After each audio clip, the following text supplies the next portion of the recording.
पुरुषोत्तम मास एकादशी 13 अक्टूबर 2020। कथा सुनने से सभी पाप नष्ट होंगे, धन की कमी नहीं होगी। मित्रों, सादर जय श्री कृष्ण। मैं पंडित कमलेश शर्मा और आप देख रहे हैं हमारा ये यूट्यूब चैनल।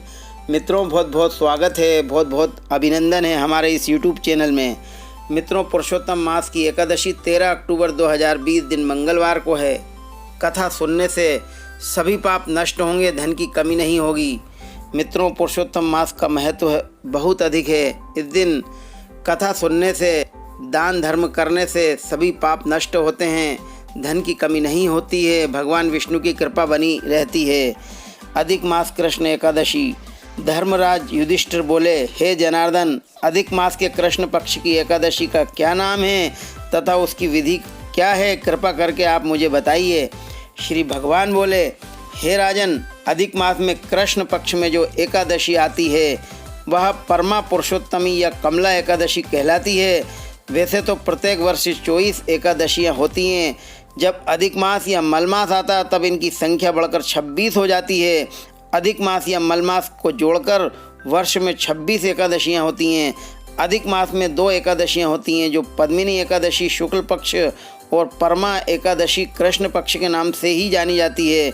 ऐसा श्री कृष्ण ने अर्जुन से कहा। भगवान श्री कृष्ण ने अर्जुन को इस व्रत की कथा व विधि भी बताई। कापिल्य नगरी में सुमेधा नामक एक ब्राह्मण अपनी पत्नी के साथ निवास करता था। ब्राह्मण बहुत धर्मात्मा था और उसकी पत्नी पतिव्रता स्त्री थी। यह परिवार बहुत ही सेवाभावी था। दोनों स्वयं भूखे रह जाते, परंतु अतिथियों की सेवा हृदय से करते थे। धन अभाव के कारण एक दिन ब्राह्मण ने अपनी पत्नी से कहा, धनोपार्जन के लिए मुझे परदेश जाना चाहिए, क्योंकि इतने कम धनोपार्जन से परिवार चलाना अति कठिन काम है।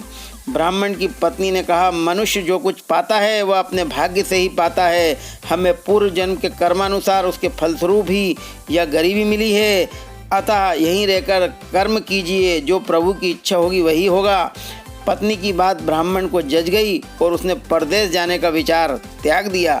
एक दिन संयोगवश कौटिल्य ऋषि उधर से गुजर रहे थे, जो ब्राह्मण के घर पधारे। ऋषि कौटिल्य को अपने घर पाकर दोनों अति प्रसन्न हुए। उन्होंने ऋषि की खूब आवभगत की। उनका सेवा भाव देखकर ऋषि काफ़ी खुश हुए और पति पत्नी द्वारा गरीबी दूर करने का प्रश्न पूछने पर ऋषि ने उन्हें मलमास के कृष्ण पक्ष में आने वाली पुरुषोत्तमी एकादशी करने की प्रेरणा दी। व्रती को एकादशी के दिन स्नान करके भगवान विष्णु के समक्ष बैठकर हाथ में जल एवं फूल लेकर संकल्प करना चाहिए। इसके पश्चात भगवान की पूजा करना चाहिए। इसके बाद ब्राह्मण को भोजन करवाकर दान दक्षिणा देकर विदा करने के पश्चात व्रती को स्वयं भोजन करना चाहिए। उन्होंने कहा कि इस एकादशी का व्रत दोनों रखें। यह एकादशी धन वैभव देती है तथा पापों का नाश कर उत्तम गति भी प्रदान करने वाली होती है। धनापति कुबेर ने भी इस एकादशी का व्रत का पालन किया था, जिससे प्रसन्न होकर भगवान भोलेनाथ ने उन्हें धनाध्यक्ष का पद प्रदान कर दिया। ऋषि की बात सुनकर दोनों आनंदित हो उठे और समय आने पर सुमेधा और उनकी पत्नी ने विधि पूर्वक इस एकादशी का व्रत रखा, जिससे उनकी गरीबी दूर हो गई। पृथ्वी पर काफ़ी वर्षों तक सुख भोगने के पश्चात वे पति पत्नी श्री विष्णु के उत्तम लोक को प्रस्थान कर गए। अतः हे नारद, जो कोई मनुष्य विधि पूर्वक इस व्रत को करेगा, भगवान विष्णु निश्चित ही उसका कल्याण करेंगे, उसे सब सुखों से नवाजेंगे। निश्चित रूप से सभी पाप नष्ट होंगे। अतः एकादशी के इस कथा को सुनने से सभी पाप नष्ट होंगे। शुभकामनाओं के साथ नमस्कार। जय श्री कृष्ण।